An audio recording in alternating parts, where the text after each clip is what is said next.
All have COVID. The frustrating thing about all of this is it really just feels like it's too little too late. Like we knew it was coming.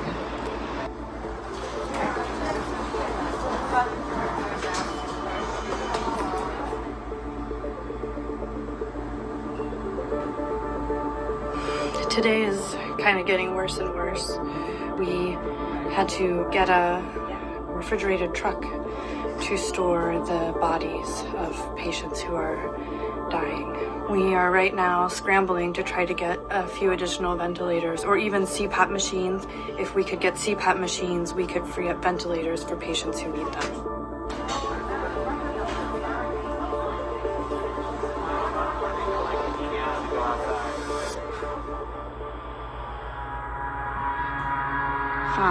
Five ventilators. Oh my God.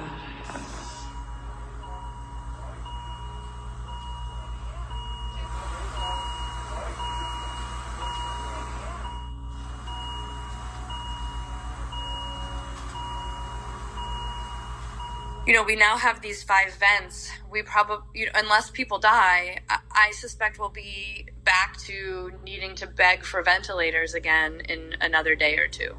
There's a mythical 100 vents out there, which we haven't seen.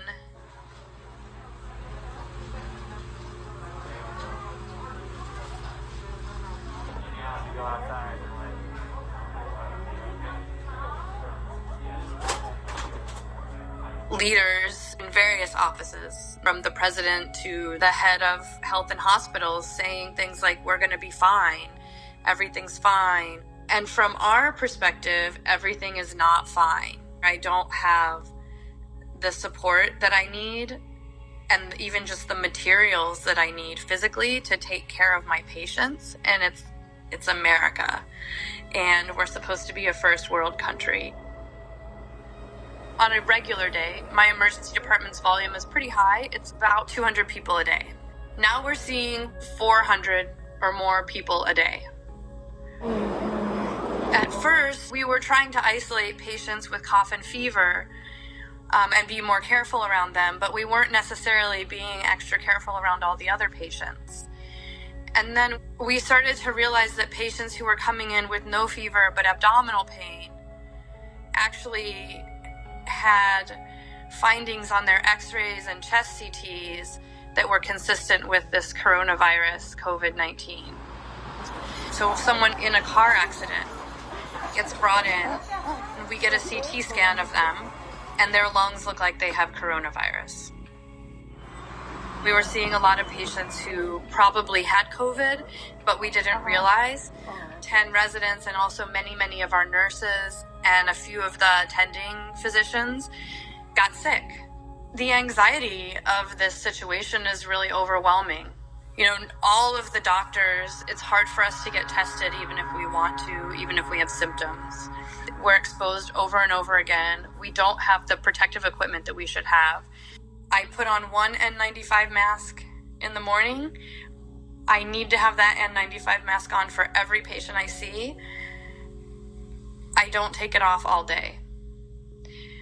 The N95 mask I wore today is also the N95 mask I wore on Friday. We're always worried that we'll be out of N95 masks.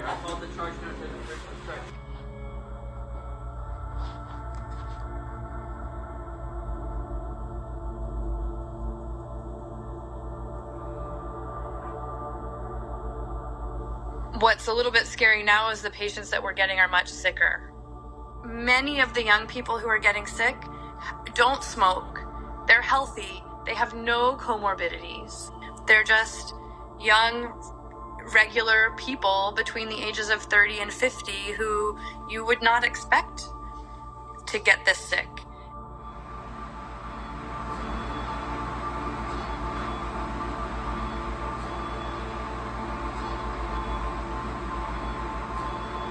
So many people are saying it's going to be okay, everything's fine, we have what we need. And if this goes on for a month or 2 or 3 or 5 like it did in China, and we're already this strained, we don't have what we need. I don't really care if I get in trouble for speaking to the media. I want people to know that this is bad. People are dying. We don't have the tools that we need in the emergency department and in the hospital to take care of them. And it's really hard.